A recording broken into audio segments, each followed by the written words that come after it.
आपको इस छोटे से वीडियो में हम इतिहास के उस हिस्से के बारे में बताते हैं जहां से एग्ज़ाम में सवाल 100% आता है। तो देखिए, दिल्ली सल्तनत के बारे में आपको बताने वाले हैं। तो दिल्ली सल्तनत कब से कब तक रहती है? तो 1206 ईस्वी से लेकर के 1526 ईस्वी तक रहती है। अब इस कालखंड में कितने साम्राज्यों ने शासन किया और उनके कौन कौन संस्थापक रहे, वो कब से कब तक शासन करते हैं, वो सब देखते हैं। तो देखो, गुलाम वंश की जो स्थापना है वो किसने की थी? आपके कुतुबुद्दीन ऐबक ने की थी। ठीक है, और ये वंश कब से कब तक रहा था?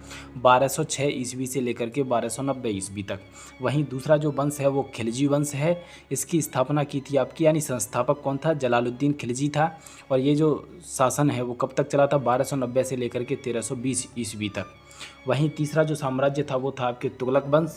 ये आपके संस्थापक था इसका गयासुद्दीन तुगलक, और इसकी स्थापना करी 1320 से लेकर के 1414 ईस्वी तक ये चला। वहीं चौथा वंश है आपके सैयद वंश, जिसका संस्थापक था खिज्र खां, और ये कब से कब तक रहा? तो ये 1414 से लेकर 1451 ईस्वी तक। वहीं पांचवा था आपके लोदी वंश, जिसका संस्थापक था आपके बहलोल लोदी, और ये वंश आपके 1451 से लेकर के 1526 ईस्वी तक रहा था। यहाँ से एग्जाम में सवाल पूछे जाते हैं। वहीं आप देखिए कि भारत पर विदेशी आक्रमण कब कब हुआ और किसने किया। तो पहला जो विदेशी आक्रमण है वो किसने किया था? आपके पहला मुस्लिम आक्रमणकारी था, भारत पर आक्रमण करने वाला था। उसका नाम क्या था आपके? उसका नाम था आपके मोहम्मद बिन कासिम, जो कि 712 एडी में भारत पर आक्रमण करता है। इस आक्रमण में आपके राजा दाहिर की हत्या हो जाती है। राजा दाहिर की हत्या हो जाती है। और ये आपके मोहम्मद बिन कासिम कहाँ से आया था? अरब से आया था, और भारत के सिंध भाग पर आक्रमण करता है। वहीं प्रथम तुर्की आक्रमणकारी देखें तो वो कौन था? आपके महमूद गजनबी का आक्रमण था आपके, जो कि 998 से 1310 एडी तक आपके आक्रमण करता है, और भारत में आपके 17 बार आक्रमण करता है। और इसका जो मुख्य कारण था आपके धन की लूट मार करना। ये किस देश से आया था? तुर्कमेनिस्तान से। इस कारण से ये तुर्की था, जिसका नाम था महमूद गजनबी। वहीं आपके महमूद गजनबी की जो मृत्यु है वो आपके 1030 एडी में हो गई थी मलेरिया के कारण। और इनके पिता का नाम क्या था? सुबुक्तगीन। वहीं आपके नेक्स्ट देखिए आपके महमूद जो गजनबी है वो आपके सोमनाथ मंदिर पर आक्रमण करता है। 16वीं बार जो आक्रमण करता है वो आपके कब करता है? 1025 में। सोमनाथ मंदिर पे आक्रमण कब करता है? आपके 1025 में, जो उसका 16वां आक्रमण था। और उसके बाद जो 17वीं बार आक्रमण करता है तो उसका अंतिम आक्रमण था, जो कि 1027 ईस्वी में करता है। महमूद गजनबी के समय के जो लेखक थे वो कौन कौन से थे? एक तो फिरदौसी था, जिसका जो किताब का नाम था वो था शाहनामा।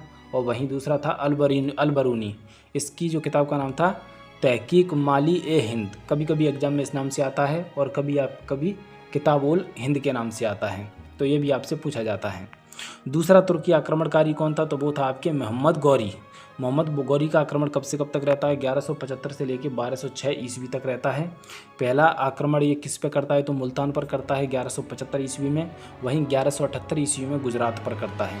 भीम द्वितीय से हार जाता है, क्योंकि भीम द्वितीय गुजरात में शासन करते थे उस टाइम पे। पृथ्वीराज चौहान और मोहम्मद गौरी के बीच आपको पता हो तो दो युद्ध हुए थे। तराइन का प्रथम युद्ध और तराइन का दूसरा युद्ध। तराइन का प्रथम युद्ध 1191 ईस्वी में हुआ था, जिसमें आपके पृथ्वीराज चौहान जीत जाता है। वहीं आपके तराइन का दूसरा युद्ध हुआ था 1192 ईस्वी में, जिसमें मोहम्मद गौरी जीत जाता है। आपको बता दें कि जयचंद ने ही न्योता दिया था आपके मोहम्मद गौरी को पृथ्वीराज चौहान को हराने के लिए, क्योंकि बेटी संयोगिता के कारण। ठीक है, तो आपके जब आपके ये आपके हार जाता है पृथ्वीराज चौहान तराइन के दूसरे युद्ध में, तो आपके मोहम्मद गौरी का एक और युद्ध होता है। किससे? ये होता है आपके जयचंद से होता है, जो कि आपकी 1194 ईस्वी में होता है आपके जयचंद से, जिसमें आपके जयचंद भी हार जाता है। चंदावर के युद्ध में जयचंद और मोहम्मद गौरी के बीच हुआ था, जिसमें आपके विजय कौन होता है? मोहम्मद गौरी की हुई। ठीक है, जिसमें आपके जयचंद हार जाता है। और कुतुबुद्दीन ऐबक कौन था? आपको पता ही है कि जो मोहम्मद गौरी था उसका कमांडर था। तो कमांडर होने की वजह से इसको फिर आपके यहाँ आपके सल्तनत दे के चला जाता है मोहम्मद